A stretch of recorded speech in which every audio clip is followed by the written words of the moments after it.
Hello, this is Nikki in Niagara coming to you from Niagara Falls, Canada. Welcome to my channel, or welcome back. I am glad to be here and I am glad to have you here with me. I'm going to sit down and talk while I do some coloring.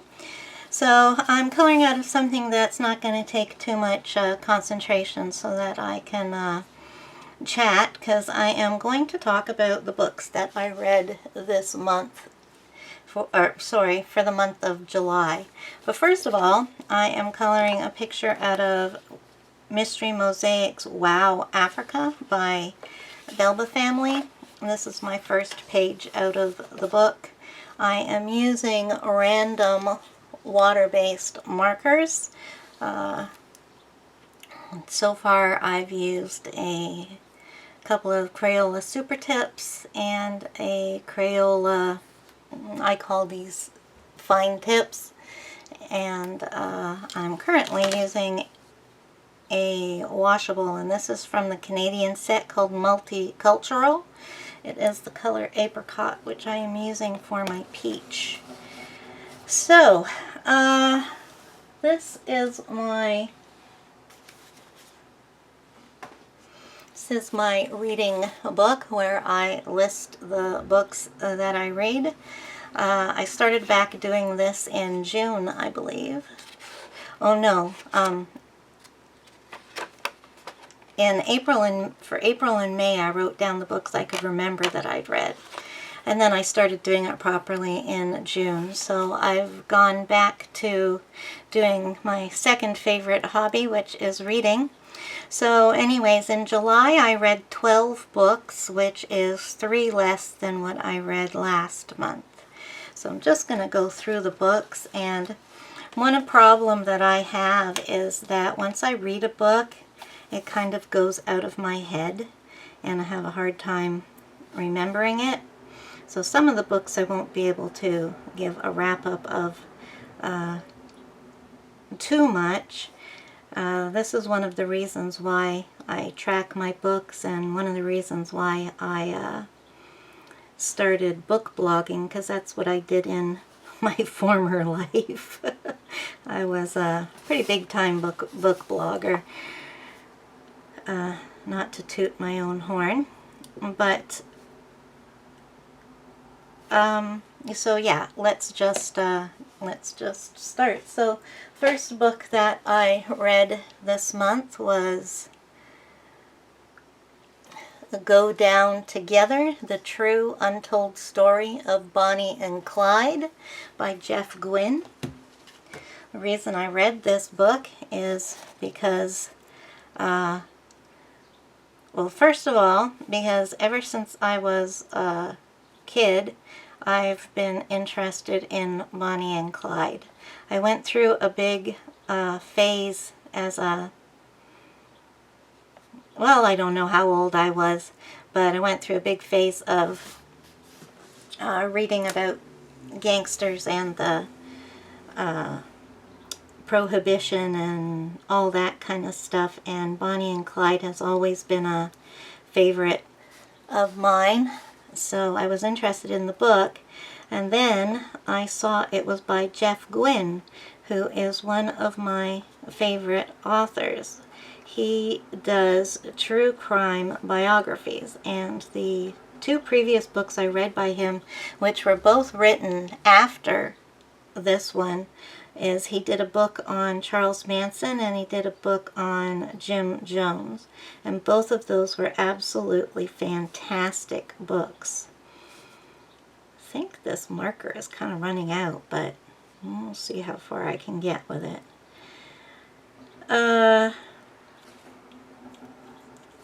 Yeah, so the book was really, really good. I had actually, when I started reading the book, I had just finished watching a 6-part deep dive, she calls them, on Stephanie Harlow's channel, Coffee and Crime, is it called?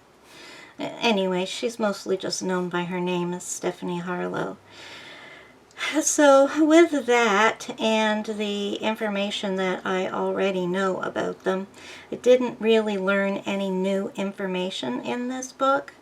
However, it was extremely well written, and that's one of the reasons I like Jeff Gwynn's books, is very, very well written, told in a narrative voice that's like storytelling, so you often feel like you're reading a novel rather than nonfiction. So I enjoyed the book very much, and it kind of put the whole story in order for me from when both of them were born up to when they died together. And then there was a final chapter just kind of talking about the culture, the pop culture that was left behind from them. So yeah, that was the first book that I read. The second book, I'll just find it on here for you. The second book that I read is called Shriek, an Afterword by Jeff Vandermeer. Now, this is a book that I can't really tell you what it is about, because it is an extremely intricate, detailed book, which is the sequel to The City of Saints and Madmen. It is kind of a cross between science fiction and horror. Jeff Vandermeer is well known for his specific type of horror called body horror, and I just absolutely love it. So this book kind of takes a couple of characters that were mentioned in the first book, which was a book of shorts, well, novellas and short stories.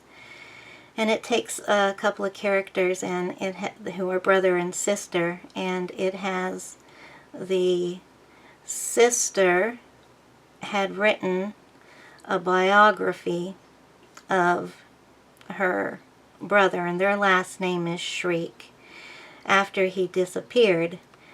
And now she has disappeared, and the brother has come back, and he's found this manuscript, and he's reading it and annotating it as he goes along, and, you know, giving his opinion of things or kind of chiding her.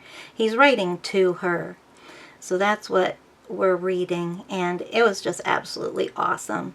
If you know Jeff Vandermeer, then you'll know how much his, it's called his ambergris books, because that's the name of the city that these books and stories take place in. It's just otherworldly, even though it takes place on what we're assuming is Earth in the far, far, far, far future. So if you like body horror, or if you like really complex science fiction stories, then start off with the first book, City of Saints and Madmen. But otherwise, I wouldn't recommend it to the light of heart or the uninitiated. So the next book that I read is, well, that's kind of a blurry picture of the title, but it's called Paris Noir. Part of my reading schedule is that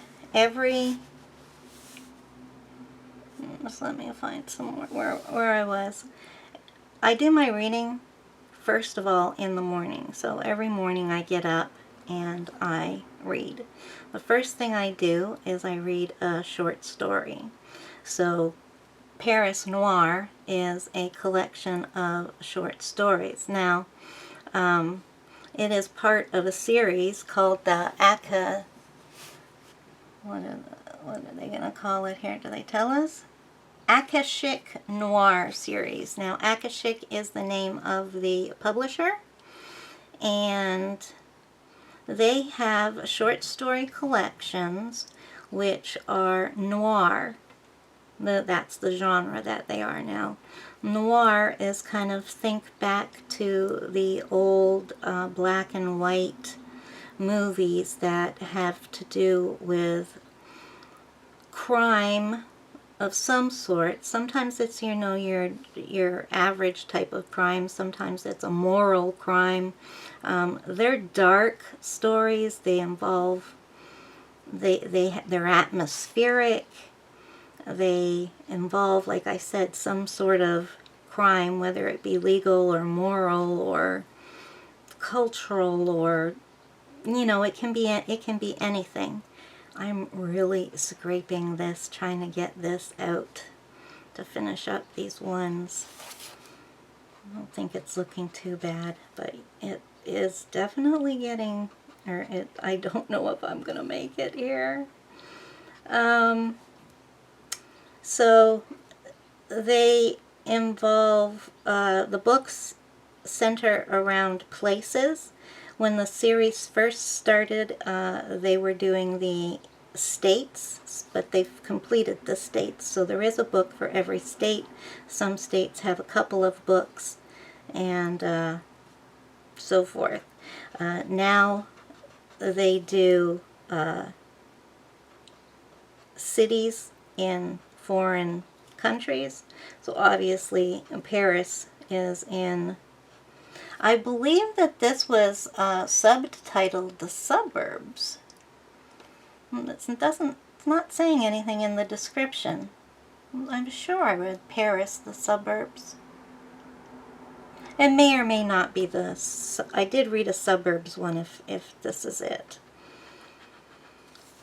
But I absolutely love the books. Usually the authors are unknown to me because they're a collection of current authors, and the people are either from or have lived in the places that they're writing about, so they are new to me authors, but I just really, really, really like them. If you like noir movies, or if you're into the noir genre, you will love these. The fantastic collection of books and collection of stories. So the next book that I read is John Wayne Gacy, Defending a Monster, the true story of the lawyer who defended one of the most evil serial killers in history, by Judge Sam L. Amarante and Danny Broderick. Revised and updated. Yeah, just let me get out my next color. Oh, I forgot one. Okay, let's do 9. 9 is pink.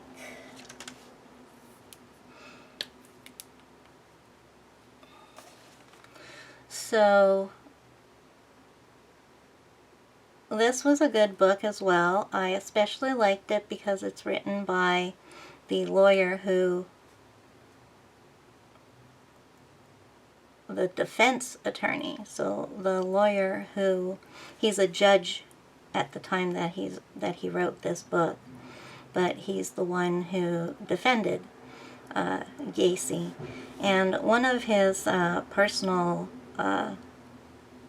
which I think he goes a little bit overboard on, is that the American Constitution guarantees everybody their right to be defended in a trial, or, you know, something like that anyways. And so he talks about, you know, how there are people out there like him who defend these people, and it doesn't make them monsters, and it doesn't mean that they like the people that they're representing, but they have to do the best possible job that they can do to make sure that the American Constitution is upheld. So that's one of his soapboxes he gets on during this book, which gets a little bit heavy-handed, like especially when you're not American. But it didn't stop me from enjoying the book. Now, I've been into serial killers and true crime for a long time, so I knew John Wayne Gacy's story, and none of the information about his crime was new to me, but the voice that this is written in from the defense attorney's point of view was new to me, and made the information about this case be shown in a different, from a different point of view, and a different different voice. I think I've already said that. So I'm not going to go into this one too much, because I mean, it is what it is. It's mostly the chunk of the book is about the trial. It's obviously, it starts off with the crime, and then it ends, the majority of the book is about the trial. So, good book if you like that kind of thing. And the next book that I read, it appears that there's a sequel to this too. So this is the one that I read. It's called The Sentinel by Jeffrey Convitz, and this is a horror story written in 1982. And it was a fast read, but I can't remember what it was about. So I'll read you a bit here.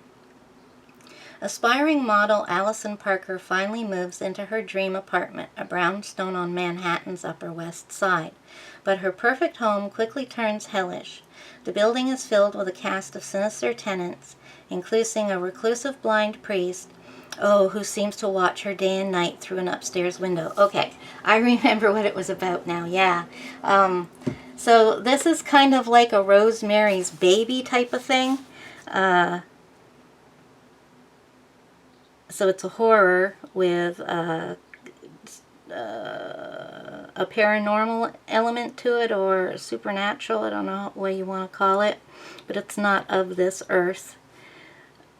And so she moves into this brownstone, and she meets some really weird characters, and they have extremely weird behavior. And the whole time she is going to visit her boyfriend, and she's telling him about these people, and you know, she actually gets into a fight with one of them. But when he comes around, those people aren't there.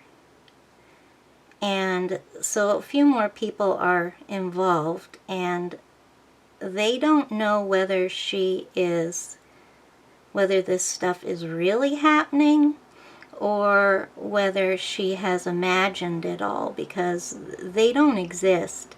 They're not there, these people that she keeps talking about.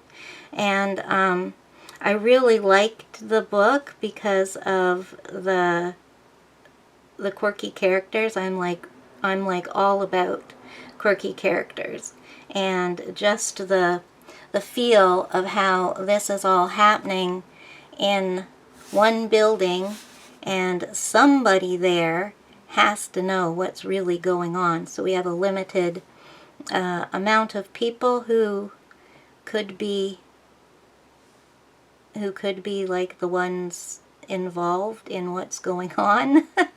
Don't want to tell you too much, but so it's not like a great piece of literature or anything. The horror books from the 70s and the 80s were kind of like a thing all of themselves. Horror is written much more literarily these days.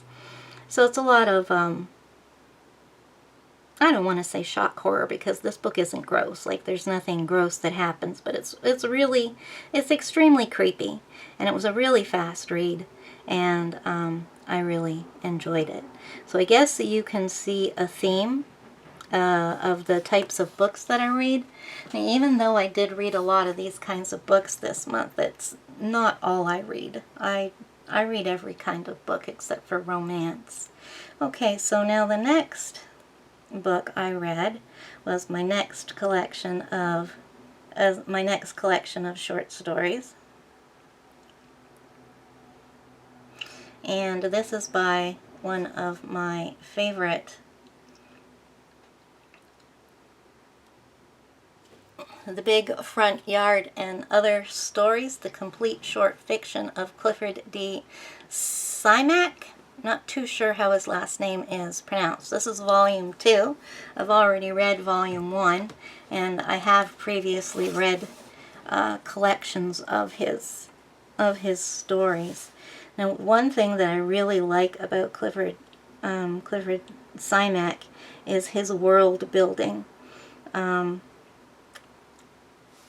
A lot of his stories take place in outer space, on other planets, and a lot of them are about Earth people colonizing other planets. And he builds the alien worlds like so excellently that they feel real, and he gives emotions and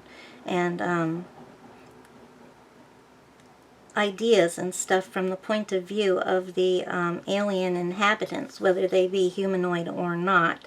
We get a real sense of their I don't know, I can't think of big words when I want to use the proper word.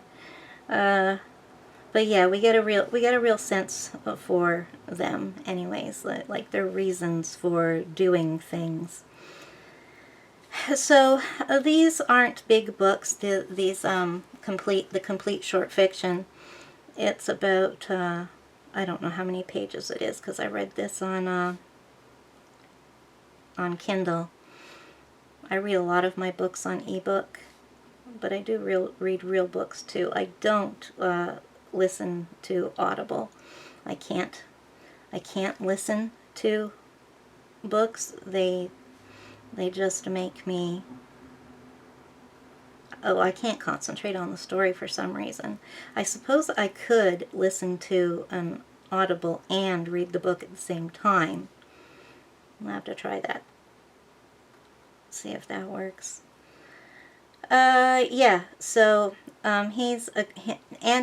this collection includes all his short story work.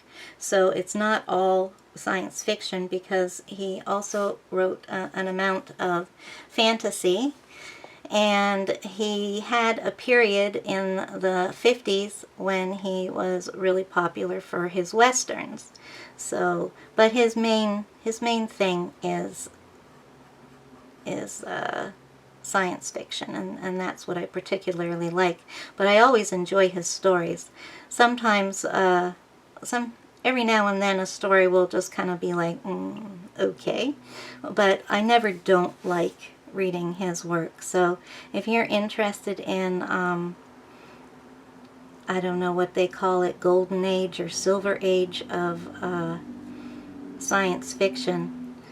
And the other thing is that a lot of his work isn't outdated. I mean, he started writing, I believe, in the 30s, or the 40s maybe. Maybe I'm going back a bit too far for him. The 40s for sure. Maybe the late 30s, right up to the 70s. So if you're into that era of science fiction, then you've probably heard of him before. But this series of books is his complete works is really worth delving into. So just keep a watch on the books, because they often go on sale for $1.99. I believe the regular price is like $9.99, so you don't need to pay full price for them. just keep watching them. I've collected most of them, and I'll be picking up, I think, the last two at some point here because I intend on reading through them. Now, my next book that I read was another true crime. So you can see I'm not reading any new fiction. It's all, or I shouldn't say fiction because I read nonfiction. One of the things that I do is, so I'm bringing up the Audible covers for you because they're the first ones that come up. So this one is called My Brother's Keeper, a 32-year quest to bring two killers to justice, by Chris Rub Blackwood. I don't know why it's not coming in. Here we go. There's the cover. And the foreword is by Ted Kurgan. And this book is about Ted Kurgan's brother, who disappeared. Okay, I'm just going to read you this little bit here so that we get the backstory, because I can't quite remember it all. The moment he found out his brother was missing and presumed dead, Ted Kurgan launched a relentless effort to bring two suspected killers, a teenage prostitute and her much older grifter boyfriend, to justice and find Gary Kurgan's body. Little did he know his quest would consume a fortune and take 30 years to reach its dramatic conclusion. So the thing is that his brother disappears, and it's written from Ted Kurgan's point of view. There is a author, I have to go back. Oh yeah, I told you who wrote the book, Chris Russo Blackwood, and he's the writer, and Ted Kurgan has, provided a lot of information for this book. Where were we here? So his brother ends up disappearing, and he's an adult, a young adult. He is Ted Kurgan's older brother, and they're very, very close. They always have been, and the police can't really do anything because there's no evidence of foul play. But eventually, over the years, as this becomes a cold case, they find that he was murdered, and so the case changes to finding the body. And I won't tell you what happens, but they do find the people who did it. But of course, they don't have any good evidence. They've got oh, I can't think of words. Circumstantial. There we are. They have circumstantial evidence, but they can't get these two people. And the thing is to find out if they can find Gary's body and exactly what happened too. So it was really, really good. It was one of the best true crime books I've read in a while. So really highly recommend that one if you're into that kind of stuff. The next book that I read was another horror, and this one is, well, it's terrifying enough that it could be horror, but it is actually a thriller. Cage of Bones by Tanya Carver. This is, I think, the second book for not a detective, but a police procedural. I haven't read any other books by her. This was my first outing with her, and it was absolutely edge of your chair, gripping, thrilling story with twists and turns and a very gruesome case that they're working on, which involves children being kidnapped and eventually being used in a madman's ritual, which he is compelled to perform every solstice. So that's the gist of the book, and it is really, really good. It's a bit of a thick book, but I think it was a long one. I don't actually know how many pages my books have, mostly because I'm reading them on ebook. But this one was really good. Just totally enjoyed it. If I get time, I will try and track down another of her books and read it. Currently what I'm doing is reading my own books. Yes, I am buying a few books here and there, but I'm being very, very careful that I don't buy anything that I'm not going to read right away. Let's say that. So yeah, I'm reading my own books. I actually just found a booktuber, and she is doing the same thing. And so she's got a hashtag out, and she's going to have a prompt every month. So I was going to follow along with that, and I hope that will help me read my books. So I'm reading my books that I have on Kindle, and I'm reading my books that I have on my shelves, which is not a lot because I have tremendously downsized in the books that I own because of going to Kindle reading. And I never really thought that I would be a Kindle reader or an ebook reader, because I am a book person, and I was all against them at the beginning. But it's because of my eyes. When you have to wear glasses to read, it can, and you start doing it later in life, it's annoying. Glasses are never going to be something that you kind of like, forget that you have to use. So it's because of my glasses, and being able to see the print easier, make it whatever size I want, that I enjoy reading the ebooks. So anyways, that's Cage of Bones, and I highly recommend that if you like thrillers. The next book is one that I actually own the book. And this is a nonfiction book written by Caitlin, and I don't know how you say her last name. She never says it on her YouTube channel.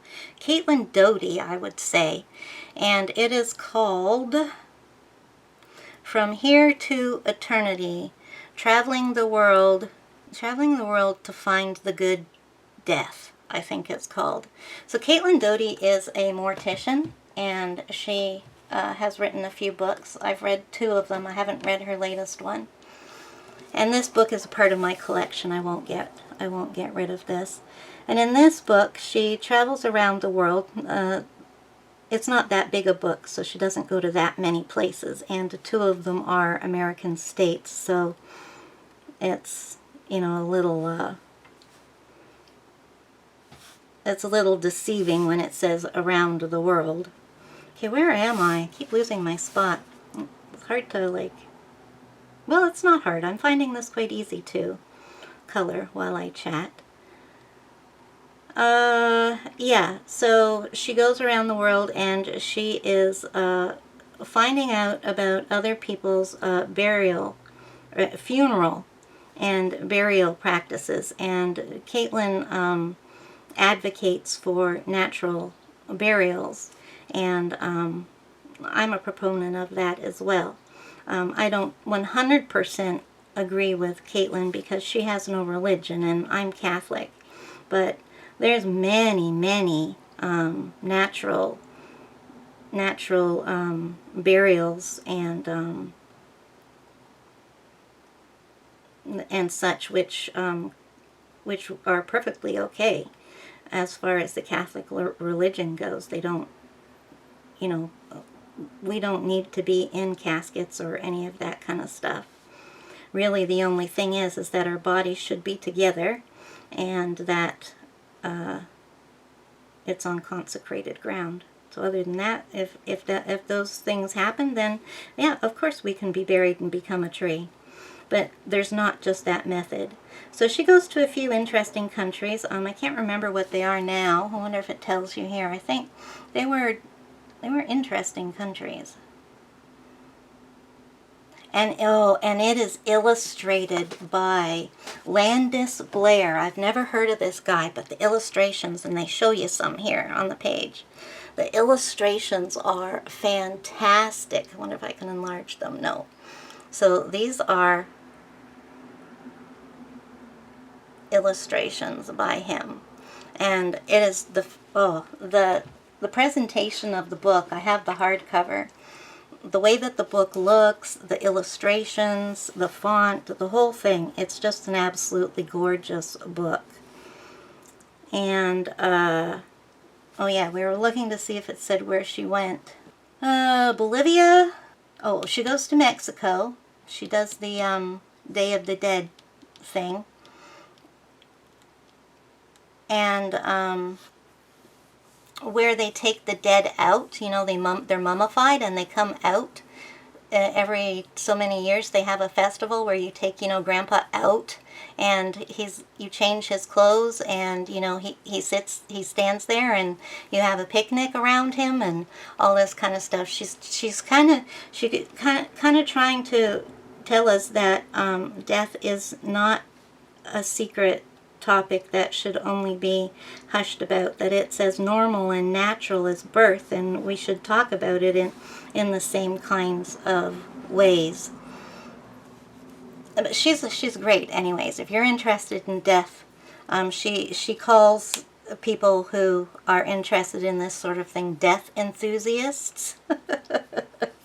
But anyways, the funerary, that's how she calls it, funerary customs from these different countries and cultures is really, really interesting. And I thoroughly enjoyed the book, as I thought I would. So I've got 3 more books left. The next one was terrible. It just sucked. But I'm going to show you the picture of it. I got to a part where, you know, I would have stopped reading if I hadn't read so much of it already. It was slow to get into. It is about a guy who goes and visits his longtime buddy's cottage way out in the wilderness, because the guy has told him, or his friend has told him, that he needs his help. Both of these guys are writers. So we're going to go to another color now. I think I'm going to do 3, which is skin tone. So I'm using the sepia from the multicultural set. That's available in Canada. So he goes up there to help him, but this is a horror book, and it is totally supernatural, which I don't mind. I don't mind reading that kind of horror, as long as it's well written. And this book was not well written. It was painful in places, and I should have DNF'd it. But that means if you're not into book reading, that means do not finish or did not finish. But I got to a part where I started getting into it, and it was better. So I got interested enough in the story to continue. But it turns out that this guy really does need help, and he has brought him up there on purpose for a specific nefarious reason. And it has to do, the title is The Wilderness Within, and the guy that he brings up there has a huge tree tattooed on his back, and they're at a forest, so you see the connections here: tree tattoo, forest, supernatural. It kind of gives you an idea of the atmosphere of this story. So anyways, it's in parts. In part 1 I got through, and then part 2 was just gibberish. I had to skim and skip over like about 9 pages. And I have this book physically as well. It was just gibberish. It like made no sense. It was phrases. It was just nonsense. And I mean, it was in English. It wasn't written in like a foreign, like a made-up language or anything. But it was just like, I just skipped through it. And then the story starts up again, and it's just nuts. It's like all this supernatural stuff in the forest, and it's weird, and the guy turns into a tree, and that's in the middle of the book, so there's still a lot more to go, and it was just stupid. I skipped a lot, came to part 3, and we got back to a degree of normalcy that I was able to finish off the book and just kind of fling away from myself and they say that book is going to the thrift store. Then the next book that I read, I got 2 left. I've got a nonfiction and a short story. So the next one was really good as well. Actually, you know, I said My Brother's Keeper was the best true fiction I'd read in a while, but this one was equally so, maybe even more. So this one is called Sidetracked: The Betrayal and Murder of Anna Cathcart, and this took place in the 70s. Oh, it's by Richard T. Cahill Jr. Excellent writer. If I find any more true crime written by him, I will definitely be picking it up.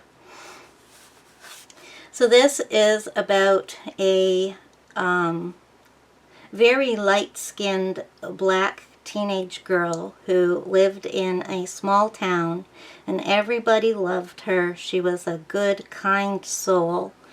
And she was a teenager. Oh, she was 19, and she was at a stage in her life where she was experimenting with things that, you know, wasn't so good for her.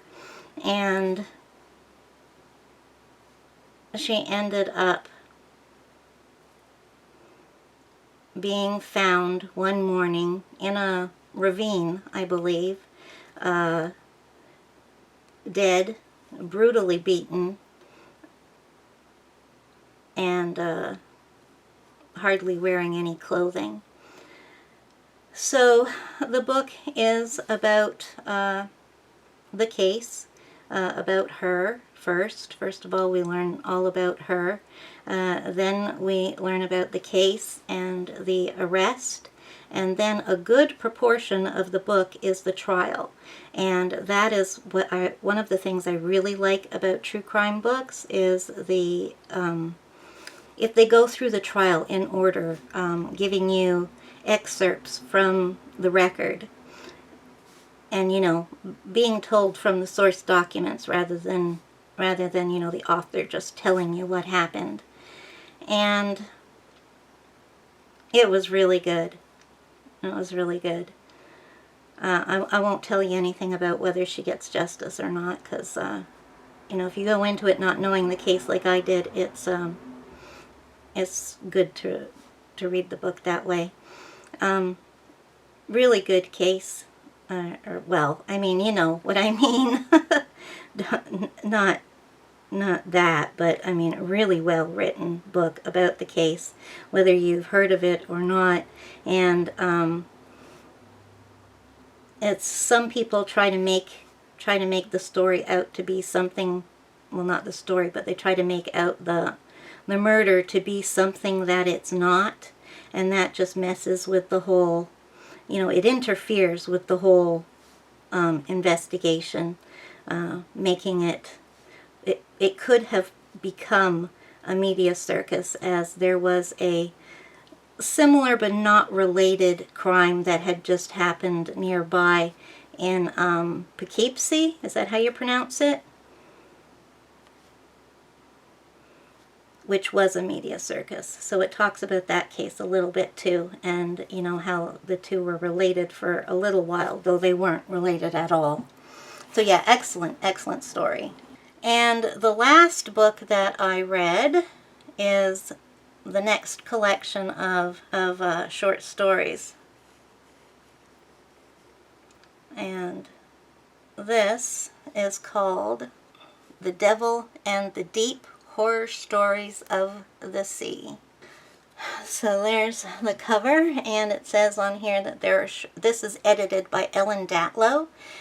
She is very, very famous for her anthologies of short stories in the horror genre.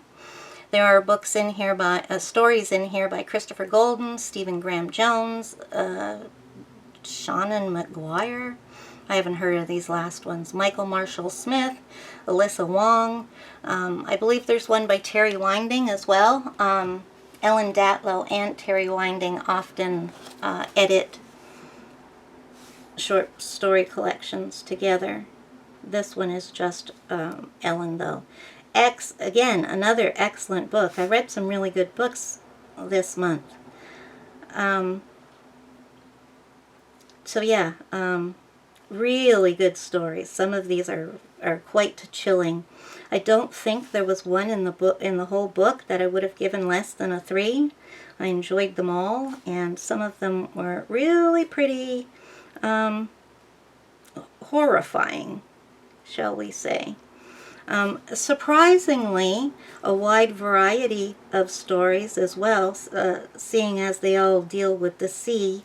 It's quite a narrow topic. You would think that there might be some sameness to the stories, but there wasn't. Wide variety, well written, excellent collection of stories, which I highly recommend. Oh, and it says here on the book, this book has a sticker on it that it was the Bram Stoker Award winner. So I guess it won for short story collection. So it deserved the award for sure. So now you may ask, what am I reading now? One Step Too Far by Tina, well, I guess I have to do it this way, by Tina Seskis. That's a thriller. So I'm reading a fiction right now. I alternate between fiction and nonfiction.